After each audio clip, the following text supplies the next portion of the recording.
नमस्कार दोस्तों, स्वागत है आप सबका हमारे चैनल सोल डाइट में। आपसे विनती है कि चैनल को सब्सक्राइब कर लीजिए और कमेंट बॉक्स में जय श्री कृष्णा लिखकर परमात्मा को अपना आभार व्यक्त कीजिए। कलयुग के अंत के विषय में हमारे प्राचीन पुराणों में पहले ही भविष्यवाणी की हुई है। कलयुग का प्रभाव कैसा होगा, कलयुग में मनुष्य का व्यवहार कैसा होगा, कलयुग की स्त्रियां कैसी होगी, कलयुग में मनुष्य का आकार और आयु कितनी होगी, कलयुग में पाप और पुण्य की परिभाषा क्या होगी, कलयुग में मुक्ति पाने के कौन से मार्ग होंगे तथा कलयुग का अंत कैसे होगा आदि के विषय में हमारे प्राचीन पुराणों में कलयुग की भविष्यवाणी की गई है। भगवान श्री कृष्ण ने कलयुग की भयावहता का वर्णन गरुड़ जी के सामने किया है, जिसके बारे में प्राचीन गरुड़ पुराण में बताया गया है। तो चलिए जान लेते हैं कलयुग के बारे में की गई प्राचीन भविष्यवाणियां। कलयुग का अंत, धर्म की विफलता, अनुशासन की कमी, मनुष्यों में बढ़ती दुर्घटना, धन की लालसा, अत्यधिक काम का प्रभाव,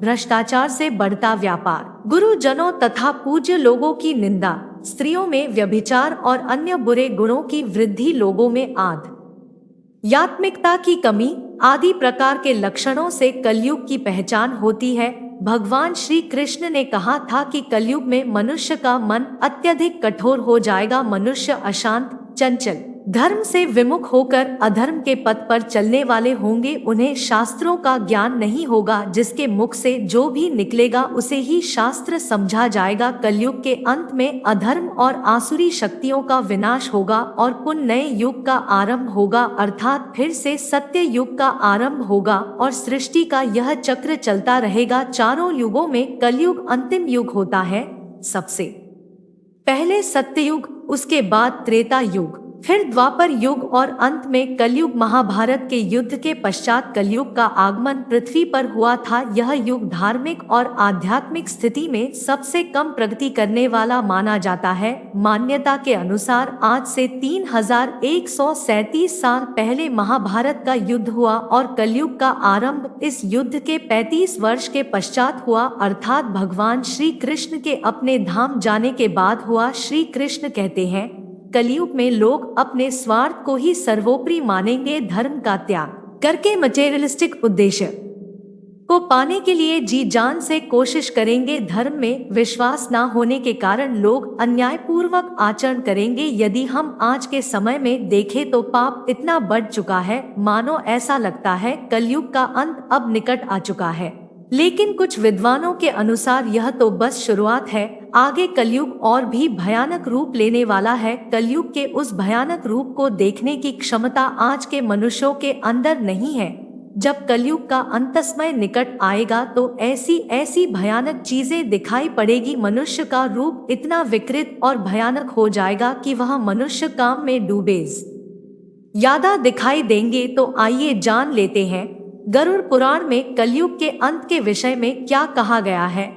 गरुड़ पुराण के अनुसार एक बार गरुड़ जी ने भगवान श्री कृष्ण से पूछा, हे प्रभु, चारों युगों में कलयुग को ही सबसे भयंकर और दुखकारक माना गया है। इस कलयुग का अंत कैसे होगा और कलयुग का अंतस्मय निकट आने पर कौन से संकेत दिखाई देंगे। तब भगवान श्री कृष्ण ने गरुड़ जी को कलयुग के अंत के समय मिलने वाले भयानक संकेतों के बारे में बताया है। जब पृथ्वी पर चारों तरफ ऐसे संकेत दिखाई दे तो मनुष्य को समझ जाना चाहिए कि कलयुग का अंत निकट आ चुका है और अब सृष्टि का अंत प्रलय से होगा। सबसे पहला संकेत भगवान श्री कृष्ण के अनुसार कलयुग का अंत समय निकट आने पर मनुष्य की आयु घटकर केवल 20 वर्ष ही शेष रह जाएगी। 12 वर्ष की आयु में ही मनुष्य के बाल पक जाएंगे। उनका शरीर अत्यंत कमजोर और सफेद रंग का होगा। कलयुग में स्त्री 8 या 9 वर्ष की आयु में ही संतान को जन्म देगी लगेगी। कलयुग की औरतें बहुत ही क्षीण और छोटे शरीर वाली लेकिन अधिक भोजन करने वाली, मंदिरा पान करने वाली होगी। कलयुग की स्त्री कम संतान को उत्पन्न करने वाली और अत्यंत क्रोधी स्वभाव की होगी। वह अपनी संतान को दूध भी नहीं पिलाएगी और ना ही उसका पालन पोषण करेगी। दूसरा संकेत भगवान श्री कृष्ण कहते हैं कलयुग का अंत समय निकट आने पर संसार में पतिव्रता स्त्रियां दिखाई नहीं पड़ेगी। एक ही स्त्री कई पुरुषों से विवाह करेगी। लोग पूजा पाठ, श्रद्धा, अंतिम संस्कार, मुंडन और विवाह आदि प्रकार के कार्य नहीं करेंगे। जल के अभाव के कारण लोग स्नान नहीं करेंगे और अशुभ ही रहेंगे। कलयुग के अंत में लोग केवल मांसाहार ही करेंगे और कोई भी सात्विक आहार नहीं करेगा। कलयुग में लोगों के वस्त्र तने हुए और चमकीले होंगे। तीसरी बात, श्री कृष्ण के अनुसार जब कलयुग का अंत समय निकट आएगा तो वृक्षों में फल आना बंद हो जाएंगे, सभी वृक्ष फल रहित हो जाएंगे। सृष्टि में हर तरफ केवल शमी के वृक्ष ही दिखाई देंगे। मनुष्य शाखा फल छोड़कर केवल मांस का ही भक्षण करेंगे। कलयुग का भोजन तामसिक और रोग उत्पन्न करने वाला होगा, इसी कारण से लोग जल्दी ही बूढ़े होकर मर जाएंगे। कलयुगी में मनुष्य गाय की पूजा करना बंद कर देंगे, सभी गाय का मांस खाएंगे।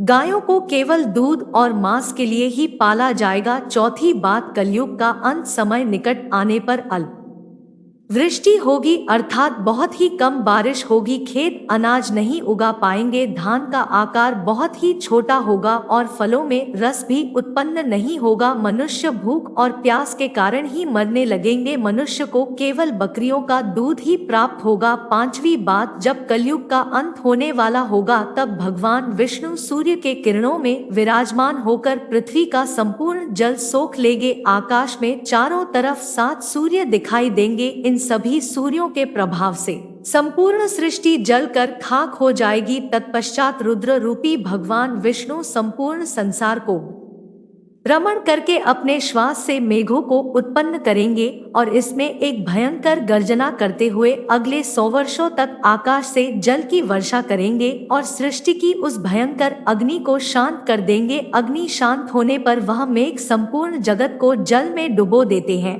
और इस प्रकार से कलयुग का अंत हो जाता है और फिर परमात्मा अपनी इच्छा मात्र से पुनः सृष्टि में जीव की उत्पत्ति करते हैं। तो दोस्तों, इस प्रकार से गरुड़ पुराण में कलयुग के अंत का वर्णन किया गया है। दोस्तों, अगर आपको इस विषय से जुड़ी कोई अन्य जानकारी चाहिए तो आप डिस्क्रिप्शन में दिए गए हमारे और वीडियो को देख सकते हैं।